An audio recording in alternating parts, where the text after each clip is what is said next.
plaisir d'être là. Et effectivement, moi je vous parlais un peu de Mickey, et donc la prise en charge de la maladie de Crohn légère à modérée. La première question que je me suis posée, c'est quand vous voyez une première poussée de Mickey en consultation, quels critères doivent influencer votre choix de traitement? Alors, la première chose, c'est quelle est la sévérité de la maladie. On va voir comment on peut évaluer la sévérité de la maladie. Et puis, il va falloir vous poser la question des facteurs de mauvais pronostic. Alors, on va voir qu'ils ont un intérêt qui est limité et une définition qui est encore à parfaire. En tout cas, c'est une question qu'il faut se poser. Et puis, il ne faudra pas oublier il y a les choix du patient qui doivent être clairement pris en compte aussi dans le choix de votre traitement. Le consensus européen ECHO, c'est le groupe européen des Mickey, a défini la sévérité selon 3 grades. Vous voyez, les définitions, elles sont simples. Voilà, légère, modérée, sévère. Globalement, ce que vous devez retenir pour votre pratique, c'est qu'elles sont principalement liées à la sévérité des symptômes. Voilà, elles correspondent surtout au score clinique qui est le CDAI, qui est vraiment très imparfait, on le sait, malheureusement c'est le seul qui est validé, on n'a pas trouvé mieux jusqu'à présent. Globalement, il y a des seuils de CDAI, entre 150 et 220 légers, 220 et 450 modérés et au-delà sévères. C'est vraiment une aide. On n'a pas de bons critères pour dire la sévérité des maladies. Et en pratique, c'est souvent le nez du clinicien qui marche le mieux. Et voilà. Mais globalement, vous devez vous poser la question de la sévérité des symptômes pour savoir quel traitement vous allez débuter devant une première poussée de Mickey. La deuxième question, c'est est-ce que votre patient présente des facteurs de mauvais pronostic? Alors, qu'est-ce que ça veut dire un mauvais pronostic dans les Mickey? Quand on regarde la littérature, c'est les maladies de Crohn qui risquent d'évoluer vers des phénotypes compliqués, c'est-à-dire sténose, fistule, des maladies qui vont évoluer vers la destruction intestinale, et je vais vous expliquer un peu le concept. C'est bien sûr des patients qui vont développer des lésions endopérinéales, donc vous savez qu'elles altèrent considérablement la qualité de vie des patients. Et puis des patients qui auront nécessité de résection intestinale multiple ou étendue avec un risque de clacourt qu'on voit heureusement de moins en moins. Voilà schématiquement ce qui se passe au diagnostic. La plupart des maladies, 60 à 80% au diagnostic, ont un phénotype purement inflammatoire, c'est-à-dire sans complications à type de sténose ou de fistule. Et au cours du temps, on a encore à l'heure actuelle, malgré l'utilisation active des biothérapies, la moitié des patients dont la maladie va évoluer vers une forme compliquée, c'est-à-dire une forme de sténose ou sous forme de fistule intestinale avec ou sans abcès. Voilà comment on représente actuellement, vous avez déjà vu cette figure de nombreuses fois, voilà comment on représente schématiquement l'histoire naturelle du Mickey. Vous avez ici en noir, je ne sais pas si on a, voilà, la représentation classique de l'évolution par poussée symptomatique entrecoupée de périodes de rémission. Et pendant très longtemps, on a cru qu'il ne se passait rien entre les poussées. Maintenant, c'est clairement établi qu'entre les poussées, l'inflammation peut perdurer et la destruction digestive, c'est-à-dire l'évolution de l'inflammation vers les complications, évolue entre 2 poussées. On sait qu'un patient sur 2 qui est complètement asymptomatique présente des lésions endoscopiques significatives. Donc c'est un message important. Les symptômes, ce n'est pas suffisant lorsqu'on suit un patient. Il faut aller au-delà. Il faut voir ce qui se passe au niveau de la muqueuse intestinale. Le problème, ça serait trop simple, c'est qu'il y a quand même un petit sous-groupe de patients dont on sait que la maladie de Crohn va évoluer de manière indolente et ce sans traitement agressif. Ici, c'est les données d'une cohorte scandinave, la cohorte Ibsen, peu importe la proportion, mais on voit qu'il y a des patients qui, après une petite cure de corticoïdes, n'ont jamais récidivé. Et ce, avec un diagnostic qui est certain. Donc, il va falloir, avec nos facteurs, ne pas surtraiter ces patients. Alors, qu'est-ce que c'est que les facteurs de mauvais pronostic? Voilà tous les facteurs dans la littérature. Je vous les ai listés. Et en pratique, ce dont vous avez besoin, c'est des messages assez clairs. Voilà ceux que moi je retiens en tout cas. Clairement, l'âge jeune au diagnostic est un facteur de mauvais pronostic. Le problème, c'est que dans la littérature, un âge jeune, c'est souvent moins de 40 ans. Un âge moins de 40 ans au diagnostic dans une Mickey, vous en conviendrez, c'est quand même peu discriminant. En tout cas, ce qu'on sait, c'est que les formes à début pédiatriques ont clairement sont des formes plus agressives, avec plus de risques de complications. Donc il y a vraiment des prises en charge spécifiques pour la Mickey pédiatrique. Le phénotype compliqué, bien sûr, est plus à risque de chirurgie, ça c'est clairement. Dans la littérature, on retrouve que l'atteinte iléale est un facteur de mauvais pronostic. En pratique, je pense que c'est pas vrai. On a des formes iléales limitées qui ont une évolution très indolente. Ce qui est vraiment le facteur de mauvais pronostic, c'est la maladie du grêle étendue. l'atteinte du tractus digestif supérieur, c'est assez conflictuel. Quand vous avez 3 pauvres ulcérations dans l'œsophage ou dans l'estomac, clairement, ça va pas impacter l'histoire naturelle de votre Mickey. Par contre, c'est sûr que si vous avez une œsophagite ulcérée sur toute la hauteur, c'est un petit peu différent. Les lésions anopérinéales, clairement, ça altère considérablement la qualité de vie des patients, avec un risque pour le sphincter, donc c'est vraiment un facteur. Les lésions anopérinéales, la plupart du temps, en plus d'avoir un bon drainage lorsque c'est des lésions suppuracides, nécessitent un accès rapide aux biothérapies.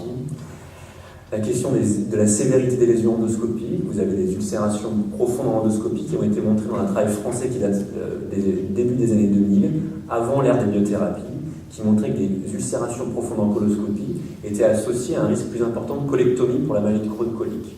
En pratique, depuis qu'on utilise beaucoup les biothérapies, il y a des travaux qui ont donné des données contradictoires. Donc je mets un petit bémol sur cette définition.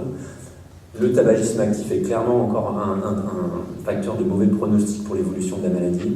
On sait que c'est difficile de sevrer les patients, d'autant plus quand ils ont une Mickey, et c'est vraiment important.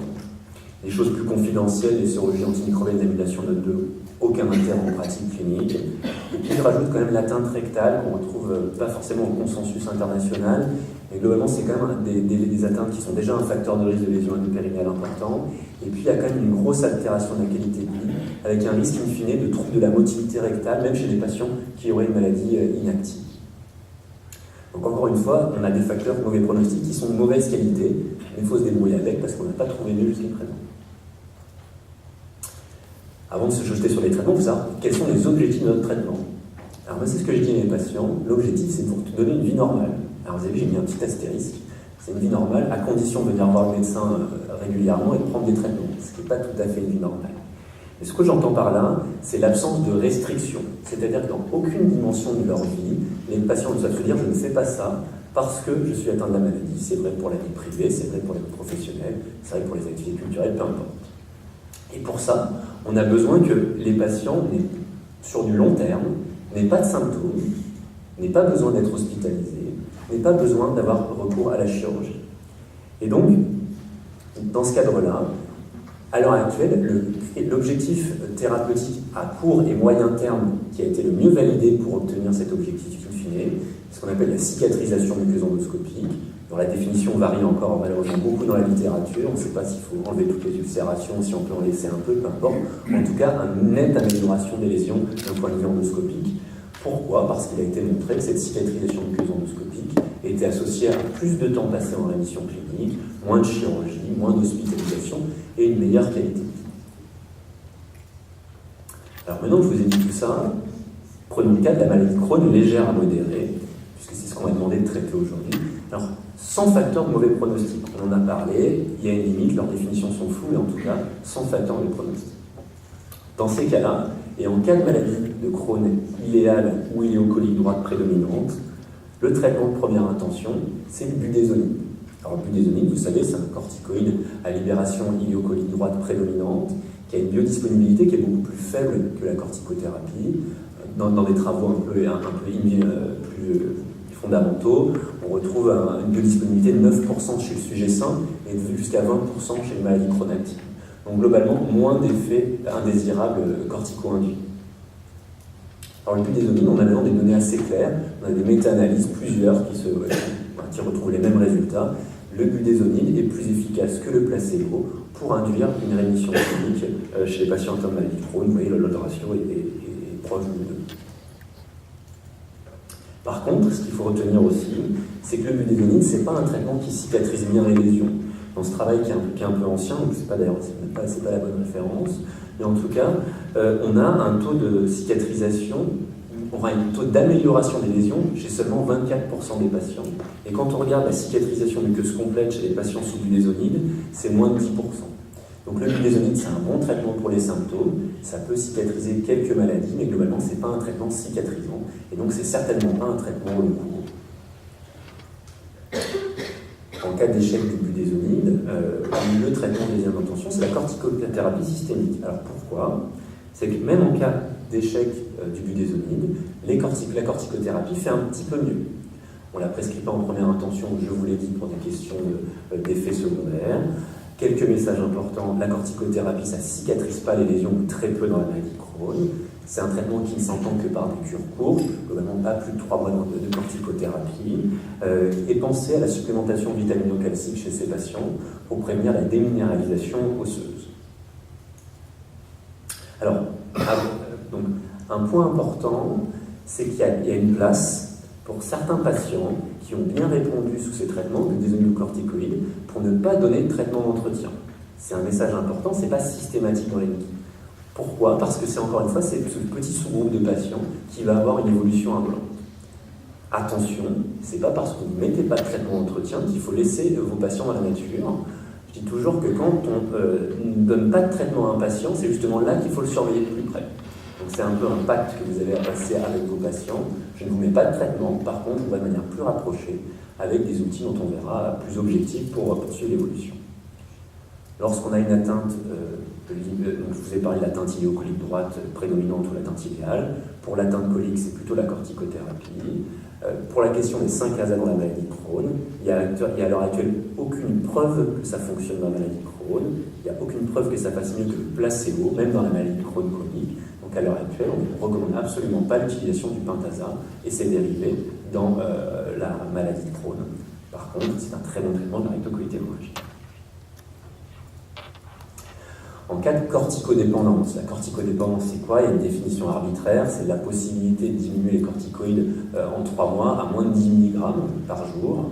Mais c'est aussi la récidive précoce à l'arrêt des corticoïdes, c'est-à-dire quand vous arrêtez les corticoïdes, si votre patient récidive dans les 3 mois qui suivent, c'est une corticodépendance. Et là, le traitement de première intention, c'est plutôt les immunosuppresseurs et donc plutôt les thiopurines.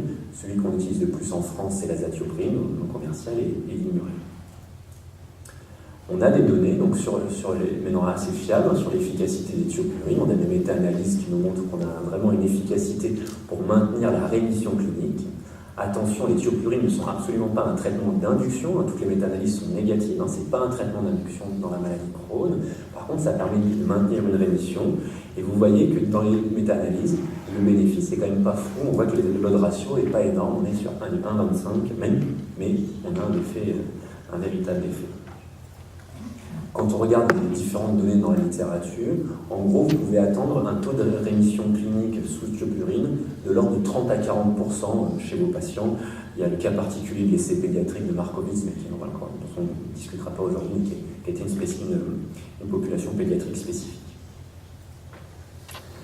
Par contre, pour la cicatrisation muqueuse endoscopique, on n'en a pas beaucoup de données, parce que ça, à l'époque, les études menées sur les thiopurines, ce n'était pas un critère de jugement qu'on utilisait souvent. Et quand vous regardez l'étude Sonic, qui était une étude qui traitait des Crohn récents, qui comparait l'azatioprine seule à un anti-TNF en mono ou combothérapie, vous voyez que le taux de cicatrisation muqueuse endoscopique à 6 mois était de l'ordre de 16%. Donc c'est vraiment pas énorme. Mais il faut se méfier parce que le Murel, c'est un diesel, et donc ça met du temps à agir. Et donc quand on regarde, il n'y a pas beaucoup de données, mais les données, alors sur des très petits effectifs, c'est vraiment pas grand-chose, au cours du temps, on a l'impression que la cicatrisation muqueuse est plus importante. Donc lorsque vous décidez d'utiliser une thiopurine, il faut laisser le temps aux médicaments d'agir et ne pas réévaluer de manière trop précoce, ou en tout cas pas être trop exigeant avec le critère du jugement, avec votre objectif, le sous-objectif de traitement. Alors, en cas de corticodépendance ou d'intolérance, et bien là, on passe aux biothérapies. Et alors en France, pour des questions de remboursement, c'est les anti-TNF en première intention. Donc les anti-TNF, lequel mono-combothérapie, on pourra en parler des heures, je n'ai pas le but de ce topo aujourd'hui, mais je pourrais répondre à des questions si vous en avez. De la même façon, après échec d'un premier anti-TNF, est-ce qu'on change de classe, est-ce qu'on ne change pas de classe, est-ce qu'on utilise des taux résiduels? Ça, encore une fois, on pourra en parler pendant des heures, mais je serais ravi de répondre à ces questions-là. Lorsqu'on a une maladie de Crohn légère à modérée, mais avec cette fois des facteurs de mauvais pronostic. En gros, qu'est-ce qui change? Dans le consensus français auquel j'ai participé, les gens étaient plutôt pour prescrire une corticothérapie en première intention. Moi, je pense qu'il y a une place pour le budesonide dans cette situation-là. La seule chose, c'est par contre, on doit démarrer un traitement d'entretien d'emblée pour éviter que les lésions évoluent. Donc le consensus a plutôt retenu les immunosuppresseurs, les thiopurines en première intention. Peuvent se discuter les biothérapies à ce niveau-là. On n'a pas de données à l'heure actuelle pour dire, globalement, on sait que les biothérapies font mieux. La question, c'est, le risque, c'est toujours de surtraiter les patients. Et là, on n'a pas d'essai spécifique dans cette situation de maladie Crohn légère à modérée. Quoi qu'il en soit, et c'est peut-être la chose la plus importante à retenir, c'est que vous, quel que soit le traitement que vous mettez en place, il n'y a pas une seule bonne solution de prendre en charge les leaky. Il n'y a pas une réponse unique.